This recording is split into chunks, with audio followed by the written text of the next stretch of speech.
चलिए दोस्तों, तो हम लोग यहाँ पे class 10 mathematics chapter 5 arithmetic progression exercise 5.1 के दूसरे क्वेश्चन पर आ चुके हैं। तो दूसरे क्वेश्चन को हम लोग देखते हैं कि क्या दिया है और इसको हम लोग सॉल्व करने की कोशिश करते हैं।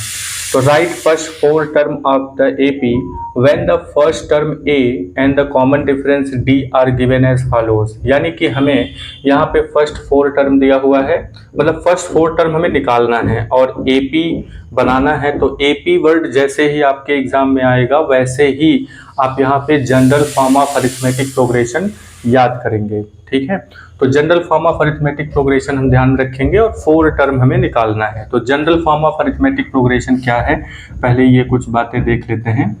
General form of arithmetic progression, तो क्या लिखा हुआ था जनरल फॉर्म में, ए प्लस डी, ए प्लस 2d, ए प्लस 3d और ए प्लस 4d, ऐसे करते हुए आप आगे की तरफ जा सकते हैं। ठीक है, तो यहाँ पे ये जो पहला नंबर है यही फर्स्ट टर्म है, ये दूसरा टर्म है, ये तीसरा टर्म है और a प्लस 3d यहाँ पे चौथा टर्म है। ठीक है, तो हमें यहाँ पे निकालना क्या है, हमें निकालना है टू फाइंड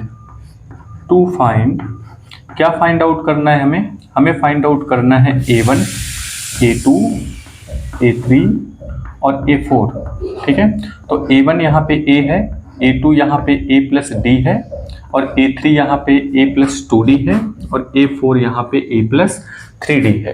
ठीक है, तो ये चीज़ें हमें पता करनी है। तो सबसे पहले अब यहाँ पे हम पहला क्वेश्चन लिख लेते हैं।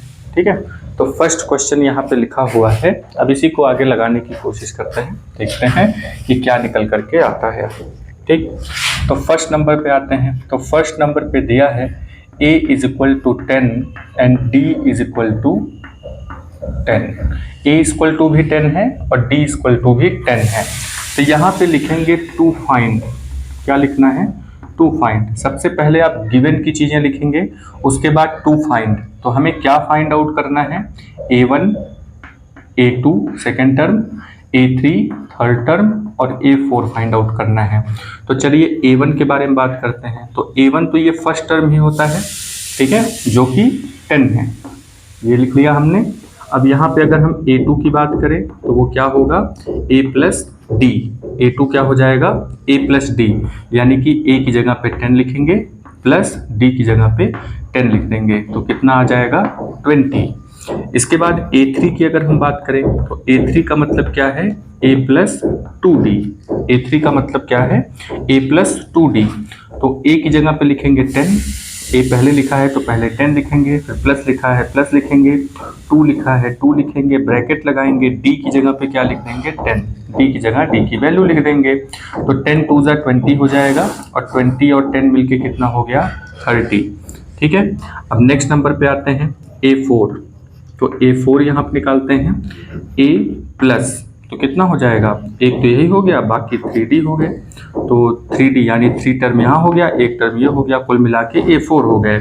ठीक है, तो फर्स्ट टर्म यहाँ पे क्या है 10 प्लस 2 इन ब्रैकेट, यहाँ पे लिख देंगे 10 इज इक्वल टू 3d है ना, तो 3 लिख देंगे। तो 10 3 जा कितना हुआ 30, 30 और 10 मिला करके कितना हो गया 40। ठीक है, तो यहाँ पे देखिए 4 टर्म तो आ चुका है। तो वो 4 टर्म कौन कौन से हैं, 4 टर्म हमें निकालना था। तो फर्स्ट टर्म यहाँ पे 10 है, सेकेंड टर्म 20 है, थर्ड टर्म यहाँ पे 30 है, फोर्थ टर्म यहाँ पे 40 होगा। अब इसी तरीके से करते हुए हम आगे बढ़ जाएंगे। तो 4 टर्म हमें निकालना था, तो 4 टर्म यहाँ पे आ चुका है। ठीक है, चलिए सेकेंड क्वेश्चन पे आते हैं। सेकेंड नंबर पे भी हम लिख लेंगे कि क्या चीज़ें दी गई हैं।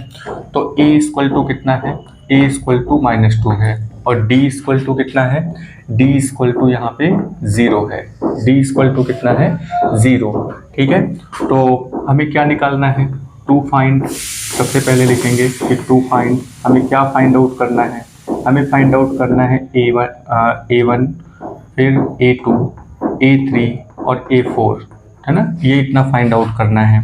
तो इसके लिए क्या किया जाएगा, यहाँ पे इसके लिए सबसे पहले a1 लिखेंगे। तो a1 तो पहला ही टर्म होता है, a हो जाएगा, a2 कितना हो जाएगा, a2 हो जाएगा a प्लस डी, A2 कितना हो जाएगा A प्लस डी, A3 कितना हो जाएगा A प्लस 2D। इसके बाद हम आते हैं A4 पर, तो A4 कितना हो जाएगा A प्लस 3D। ठीक है, ये इतना हो गया। अब यहाँ पे जो A की वैल्यू है, तो A यहाँ पे कितना है -2, A कितना है -2। ठीक है, अब यहाँ पे अगर हम बात करें A प्लस डी, यानी सेकेंड टर्म जो है वो A प्लस डी होना चाहिए। तो यहाँ पे -2 प्लस D की वैल्यू यहाँ पे कितनी है 0। तो -2 में जब 0 को हम ऐड करेंगे तो -2 ही आंसर आएगा। इसके बाद नेक्स्ट नंबर पे आते हैं थर्ड टर्म के लिए। A यहाँ पे कितना है, A यहाँ पे -2 है प्लस 2 इन ब्रैकेट D की वैल्यू कितनी है 0। ठीक है, तो कितना आंसर आ जाएगा, 0 में 2 का मल्टीप्लिकेशन करेंगे तो 0 हो जाएगा, और उसमें 0 को जब -2 में हम ऐड करेंगे तो आंसर -2 ही आएगा। A4 की अगर हम बात करें तो A4 यहाँ पे A प्लस 3D होना चाहिए। तो यहाँ पे A की जगह पे -2 है प्लस 3 इन ब्रैकेट 0 लगा देंगे, तो इज इक्वल टू कितना आ जाएगा, तो 3 0 0 हो जाएगा, और जब इसको हम ऐड करेंगे -2 में तो -2 ही आएगा। ठीक है, तो फर्स्ट 4 टर्म, तो यहाँ पे हम लिखेंगे फर्स्ट 4 टर्म ऑफ AP। तो फर्स्ट 4 टर्म कौन कौन से आ गए, -2 पहला टर्म आया है, दूसरा टर्म भी -2 आया है, तीसरा टर्म भी -2 है, और फोर्थ टर्म भी -2 है। आप डॉट डॉट लगा दीजिए, इसके आगे मतलब कि और भी लगाया जा सकता है। ठीक है, चलिए नेक्स्ट क्वेश्चन पर आते हैं। तो ये सेकंड क्वेश्चन हो गया। थर्ड क्वेश्चन क्या दिया है इसमें, तो थर्ड क्वेश्चन दिया है कि A इक्वल टू 4 दिया है, और D इक्वल टू क्या दिया है, D इक्वल टू यहाँ पे -3 है। ठीक है, तो हमें फिर से यहाँ पे लिखना है टू फाइंड, क्या पता लगाना है। ठीक है, तो क्या पता लगाना है इसमें, A1, A2, A3 और A4। ठीक है, फर्स्ट 4 टर्म आपको निकालने हैं। तो A1 इक्वल टू कितना हो जाएगा, A1 इक्वल टू A रहेगा, A2 इक्वल टू कितना हो जाएगा, A2 equal to A plus D हो जाएगा। ठीक है, A3 कितना हो जाएगा, A3 हो जाएगा A प्लस 2D। A3 कितना हो जाएगा A प्लस 2D। ठीक है, और A4 कितना हो जाएगा, A4 हो जाएगा A प्लस 3D। चलिए इतना आ गया है। अब यहाँ पे फर्स्ट टर्म हम देखते हैं, तो A1 कितना है, A1 यहाँ पे A है, तो फर्स्ट टर्म ही यहाँ पे होगा 4। अब A2 कितना होगा, A की जगह पे 4 लिखेंगे प्लस ब्रैकेट में D की जगह -3 लिख देंगे। ठीक है, अब ये ब्रैकेट ब्रेक होगा तो यहाँ पे कितना आएगा 4 - 3 इक्वल टू 1, कितना आ जाएगा 1। नेक्स्ट नंबर पे आते हैं। नेक्स्ट नंबर पे यहाँ पे A की जगह क्या लिखेंगे, A3 निकालने के लिए क्या लिखेंगे 4। ठीक है, 4 प्लस 2 इन ब्रैकेट यहाँ पे -D की वैल्यू कितनी है 3 है। ठीक है, तो यहाँ पे 4 के नीचे 4 लिखेंगे, प्लस माइनस माइनस होता है, 3 2 जा यहाँ पे 6 हो जाएगा, 3 2 जा कितना हो जाएगा 6 हो जाएगा। तो कितना आ जाएगा यहाँ पे अगर बात करें तो यहाँ पे 6 में से 2 निकल गया तो कितना आया, तो 6 में से 2 निकला यहाँ पे तो निकल करके आया 6 में से 4 निकाल देंगे तो यहाँ पे -2 आंसर आ जाता है। कितना आ जाएगा -2। नेक्स्ट नंबर पे A4 है, तो A4 के लिए भी A की वैल्यू कितनी है यहाँ पे 4, फिर प्लस 3 इन ब्रैकेट यहाँ पे D की वैल्यू कितनी है -3, तो -3 यहाँ पे है, लिख दिया हमने। अब इज इक्वल टू 4 के नीचे 4 लिखेंगे, ये ब्रैकेट ब्रेक करना है, 4 के नीचे 4 लिखेंगे, प्लस माइनस माइनस हो जाएगा, 3 3 जा हो जाएगा 9। ठीक है, तो अब यहाँ पे 4 में से 9 माइनस करेंगे तो नहीं होगा, 9 में से 4 माइनस कर दीजिए तो कितना आ जाएगा 5, कितना आ जाएगा 5, और जो बड़ा होगा उसी का साइन लगेगा। ठीक है, तो लास्ट में हम क्या लिखेंगे यहाँ पे कि जो पूछा है वो बता दीजिए कि फर्स्ट 4 टर्म ऑफ AP। तो फर्स्ट 4 टर्म यहाँ पे क्या आ जाएगा, तो सबसे पहले आया है 4, पहला टर्म क्या है 4 है।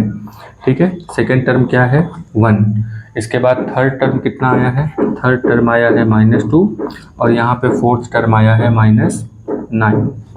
ठीक है, ये इतना निकल करके आया। ये बात समझ में आई? ठीक है, तो A1 की वैल्यू हो गई और A2, ठीक है, ये भी हो गया -1, मतलब कि 1 आएगा। A3 की वैल्यू A+2D, तो 3 2 जा 6, -2 आ गया, और 3 3 जा 9 हो गया A4 की वैल्यू। तो 9 में से 4 को माइनस करेंगे तो -4 आ जाएगा। ठीक है, तो फर्स्ट 4 टर्म यहाँ पे 4 1 -2 और -9 आया है। चलिए अब इसके बाद हम लोग 4th नंबर क्वेश्चन और 5th नंबर क्वेश्चन को लगाते हैं।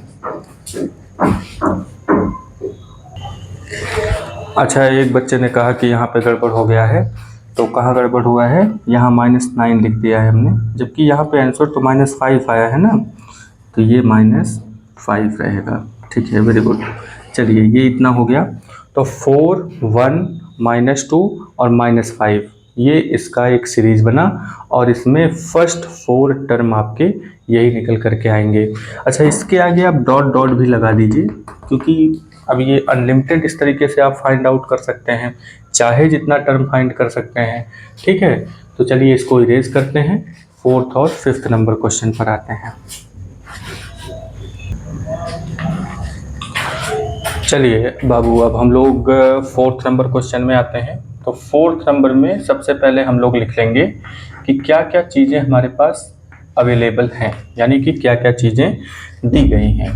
तो A दिया हुआ है, A -1 दिया है, और D 1/2 दिया है। D कितना दिया है? 1/2। ठीक है, तो अब यहाँ पे हमें क्या निकालना है ये भी लिख लेते हैं। तो क्या निकालना है? To find. तो क्या फाइंड करना है हमें? यहाँ पे फर्स्ट 4 टर्म फाइंड करने हैं, यानी A1 A2 A3 और A4 टर्म आपको फाइंड आउट करने हैं। ठीक है, तो यहाँ पे लिख लेते हैं कि A1 तो पहला ही नंबर होगा A।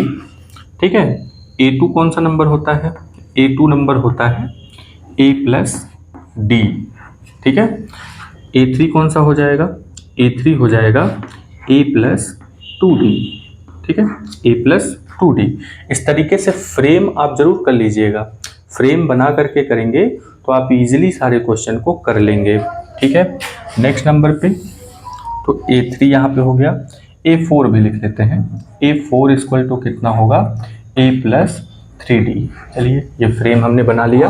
तो यही 4 टर्म हमें फाइंड आउट करना था। तो 4 टर्म फाइंड आउट करने के लिए हमने यहाँ पे इस तरीके से एक फ्रेम तैयार कर लिया। अब यहाँ पे हम देखते हैं कि A1 कितना आएगा। तो A1 यहाँ पे -1, यानी A की वैल्यू ही A1 है, पहला टर्म यहाँ पे। अब आते हैं हम दूसरे टर्म में। तो दूसरे टर्म में A की जगह पे क्या लिख देंगे? -1 प्लस D की जगह पे क्या लिख देंगे? 1/2। ठीक है, तो D की जगह पे 1/2 लिख देंगे। चलिए इसको सॉल्व करते हैं। तो 2 1 जा 2, ऐसे तिरछे मल्टीप्लिकेशन करके ऊपर वाले को जोड़ देंगे। ठीक है, तो 2 1 जा 2, तो कितना हुआ? -2। तो 2 1 जा 2, तो यहाँ पे हो गया -2 प्लस 1/2 इज इक्वल टू कितना हो जाएगा? माइनस प्लस माइनस हुआ तो 2 में से 1 गया, तो -1/2। ठीक है, ये हुआ आपका सेकेंड टर्म। अब आते हैं थर्ड टर्म में। तो यहाँ पे A की वैल्यू लिखेंगे -1 प्लस 2, ब्रैकेट में जो वैल्यू है D की उसको लिख देंगे। तो वैल्यू लिखते समय हमेशा उसको ब्रैकेट में लिखा करिए, इससे क्या है कि इजी रहता है इसको सॉल्व करने में। इज इक्वल टू -1 प्लस ये जो 2 है, इस 2 से कैंसिल हो गया, यानी 2 1 जा कैंसिल हो गया, तो यहाँ पे बचा 1। ठीक है, तो ये 1 हो गया, तो यहाँ पे -1 और 1 मिल करके हो गए 0। ठीक है, तो ये हो गया 0।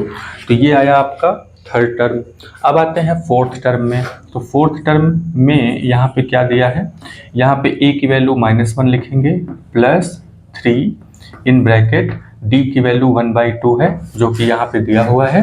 ठीक है, अब इज इक्वल टू, अब यहाँ पे हो गया -1 प्लस 3 1 जा 3, ये कटेगा तो है नहीं, तो डायरेक्ट कर देंगे 3 1 जा 3/2। अब यहाँ पे वही चीज़ करेंगे जो अभी हम लोगों ने किया, ऐसे तिरछे मल्टीप्लिकेशन करेंगे और ऊपर ले जाकर जोड़ देंगे उसको। तो 2 1 जा 2 हो गया, माइनस लगा है तो -2 हुआ प्लस 3। बाई, अब ये जो लाइन है ना पूरे दोनों के नीचे आ जाएगी, तो नीचे हो गया 2 इज इक्वल टू, अब माइनस प्लस माइनस होता है, 3 में से 2 निकालेंगे तो 1 आएगा, और जो बड़ा होगा उसी का साइन लगेगा, तो बड़ा तो 3 है तो 1/2 ही होगा। ठीक है, तो यहाँ पे हमें ये 4 टर्म मिल गए। तो यहाँ पे आंसर में आप लिखेंगे कि first four term of AP। तो फर्स्ट 4 टर्म कौन कौन सा हो गया, अब देखिए यहाँ पे सर्कल कर दे रहे हैं कि ये हो गया -1 पहला टर्म, दूसरा टर्म -1/2, तीसरा टर्म कौन सा हो गया 0, और फोर्थ टर्म कितना आया है 1/2। ठीक है, तो ये हो गया आपका आंसर। चलिए नेक्स्ट नंबर पर आते हैं। ये समझ में आया कि नहीं? तो इसी तरीके से फ्रेमिंग करके करेंगे ना तो बहुत इजीली आप लगा लेंगे। तो बहुत ज़्यादा इधर उधर करने की और बहुत ज़्यादा हड़बड़ी करने की कोशिश करेंगे कि जल्दी से हम सारी चीज़ें लगा लें। ठीक है, तो देखिए शॉर्टकट के चक्कर में बिल्कुल मत पड़िए। शॉर्टकट के चक्कर में अगर आप पढ़ेंगे तो कोई भी क्वेश्चन आप ठीक से नहीं कर पाएंगे। इसलिए आप बहुत आराम से चीज़ों को पहले समझ लीजिए, उसके बाद जितना फास्ट आप लगा सकते हैं लगाइएगा। ठीक है, लेकिन पहले इसको समझिए, समझने की कोशिश करिए कि क्वेश्चंस को कैसे लगाए जा रहे हैं और बोर्ड एग्जाम में आपको कैसे लगाना है। ठीक है, तो चलिए 5th नंबर क्वेश्चन पर आते हैं। तो सबसे पहले यहाँ पे हम लिख लेंगे गिवन। ठीक है, देखिए हर क्वेश्चन में ये काम जरूर कर लिया करिए। गिवन कितना है, तो गिवन है a = -1.25, तो कितना हो जाएगा -1.25, और d की वैल्यू यहाँ पे दी गई है, d की वैल्यू है -0.25, ये इतना दिया हुआ है, गिवन है। तो फिर से यहाँ पे लिखेंगे टू फाइंड। ठीक है, टू फाइंड, तो टू फाइंड क्या निकालना है हमें निकालना है A1, A2, A3 और A4। ठीक है, तो कुछ इस तरीके से ये चीज़ निकालनी है। तो A1, A2, A3 और A4 ये 4 टर्म आपको निकालने हैं। तो अब सबसे पहले यहाँ पे फ्रेमिंग कर लेते हैं। तो फ्रेमिंग का मतलब A1 = A रहेगा, दूसरा A2 = क्या हो जाएगा A + D, और A3 = क्या हो जाएगा, A3 = हो जाएगा A + 2D। ठीक है, और इसके बाद नेक्स्ट नंबर पे A4 4 टर्म ही निकालने हैं, तो A + 3D।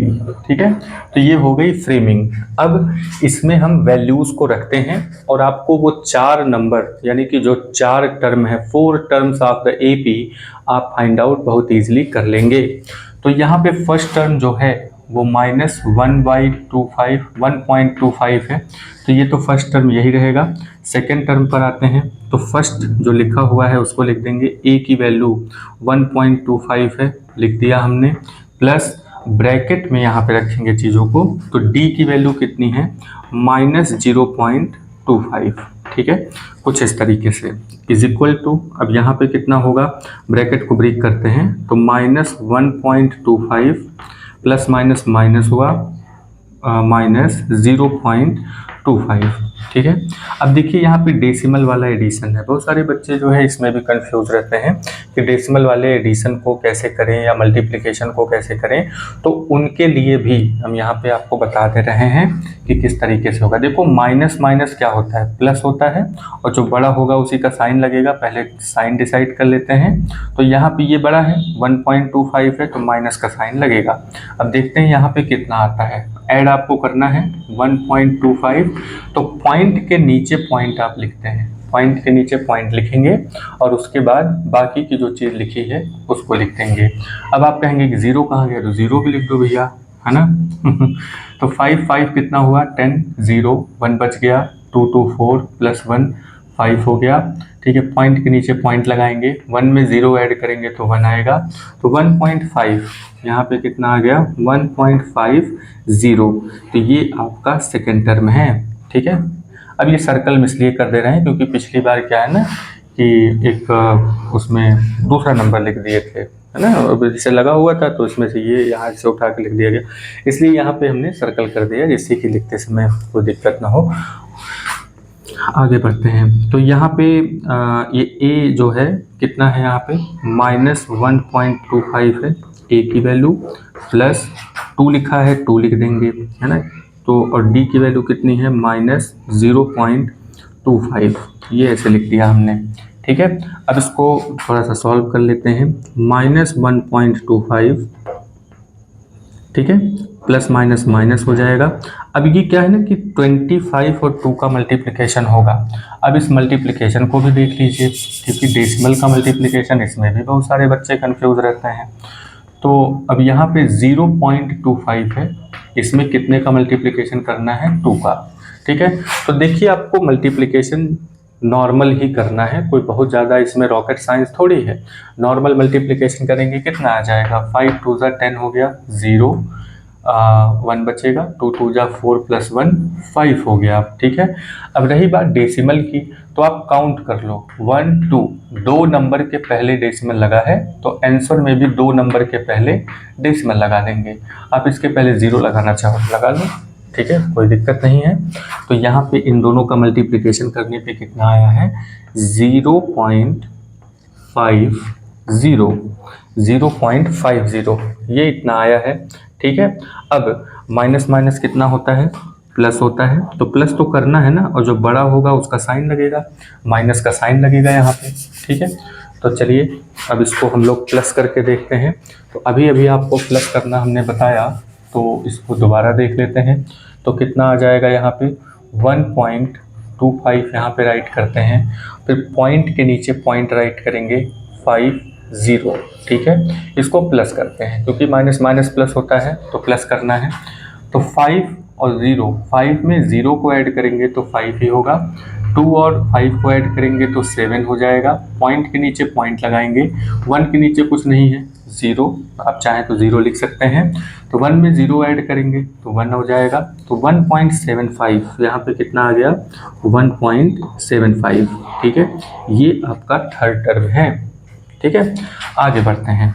अब यहाँ पे क्या है A4 आपको निकालना है, तो A की वैल्यू कितनी है -1.25, ये A की वैल्यू हो गई, प्लस 3 लिखेंगे ब्रैकेट में, D की वैल्यू कितनी है -0.25, ठीक है, ये D की वैल्यू हो गई। अब ब्रैकेट को ब्रेक करते हैं, तो यहाँ पे -1.25 एज इट इज़ रहेगा, प्लस माइनस माइनस होगा, और 3 का मल्टीप्लिकेशन 25 में हो जाएगा। तो 0.25 इंटू 3, अब 0.25 लिख लीजिए, नहीं तो कहेंगे कि ये कहाँ गायब हो गया। चलिए, तो 3 5 जा कितना हुआ 15, 1 बचेगा, 3 2 जा 6 + 1 7 हो गया, और 3 0 जा 0 होता है, आप इसको भी लिख लीजिए अगर लिखना है तो यहाँ पे अब डेसिमल कहाँ लगाएंगे, ये जो पॉइंट है इसका भी तो कुछ करना होगा, ये गायब हो जाएगा, ये रहेगा, कहाँ जाएगा ये, तो 2 नंबर के पहले यहाँ पे डेसिमल लगा है तो 2 नंबर के पहले डेसिमल लगा लेंगे। तो यहाँ पे कितना आंसर आ गया हमारा 0.75, ठीक है। अब यहाँ पे माइनस माइनस बोल रहा है कि आप इसको प्लस कर दो, ठीक है, तो जो बड़ा होगा उसी का साइन लगेगा। 1 पॉइंट, देखिए ये 1 होल नंबर है और ये डेसिमल नंबर है, तो होल नंबर जो है बहुत बड़ा है इससे, ठीक है, तो माइनस का साइन लगा देते हैं। अब यहाँ पे इन दोनों को हम ऐड कर लेते हैं 1.25, ठीक, फिर प्लस करते हैं 0 पॉइंट, नंबर के नीचे नंबर लिखेंगे 0.75। अब इसको ऐड करते हैं, तो 5 5 कितना हुआ 10, 0 हो गया, 1 बचा, 7 2 9 हो गया, प्लस 1 करेंगे 10 हो जाएगा, फिर 0 लिख देंगे, फिर 1 बच जाएगा, तो 1 1 कितना हुआ 2। अब यहाँ पे डेसिमल के नीचे डेसिमल लगा देंगे, तो कितना आ जाएगा यहाँ पे 2.00, ठीक है। तो यहाँ पे हमें 4 टर्म इस तरीके से मिल जाते हैं। अब 4 क्या, आप चाहें तो 5th टर्म 6th टर्म जितने टर्म चाहें आप इस फार्मूला से निकाल सकते हैं, ठीक है। एक एग्जाम्पल पे, जैसे मान लीजिए कि अगर हमें 100th टर्म निकालना हुआ तो 100th टर्म के लिए यहाँ पे A100 लिखेंगे और A + 99 यहाँ पे D लगा देंगे, तो 100th टर्म निकल आएगा, ठीक है। फिलहाल आपको 4 टर्म ही खाली निकालना है, ठीक है। तो अब देखते हैं यहाँ पे AP जो आया है, यानी फर्स्ट 4 टर्म जो आए हैं वो कौन कौन से हैं। तो पहला टर्म क्या है -1.25, ठीक है, पहला टर्म हो गया। सेकेंड टर्म कितना है -1.50, इसके बाद थर्ड टर्म कितना है -1.75, थर्ड टर्म हो गया। फोर्थ टर्म कितना है -2.00, ठीक है। तो 1 2 3 4 4 टर्म यहाँ पे हो गए, ठीक है। तो ये सेकंड क्वेश्चन इसी तरीके से यहाँ पे फिनिश होता है, ठीक है। तो नेक्स्ट क्लास में हम लोग एक्सरसाइज के आगे के क्वेश्चंस लगाएंगे, ठीक है। आप इन क्वेश्चंस पे प्रैक्टिस करते रहिए। नेक्स्ट क्लास में हम लोग पूरी एक्सरसाइज कंप्लीट कर लेंगे, ठीक है। तो चलिए मिलते हैं नेक्स्ट क्लास में, और तब तक के लिए आप अपना ध्यान रखिए और लाइक करिए, सब्सक्राइब करिए, वीडियो पे बने रहिए, कुछ ना कुछ आप सीखेंगे ही, और दूसरों से सब्सक्राइब भी करवाइए। जय हिंद।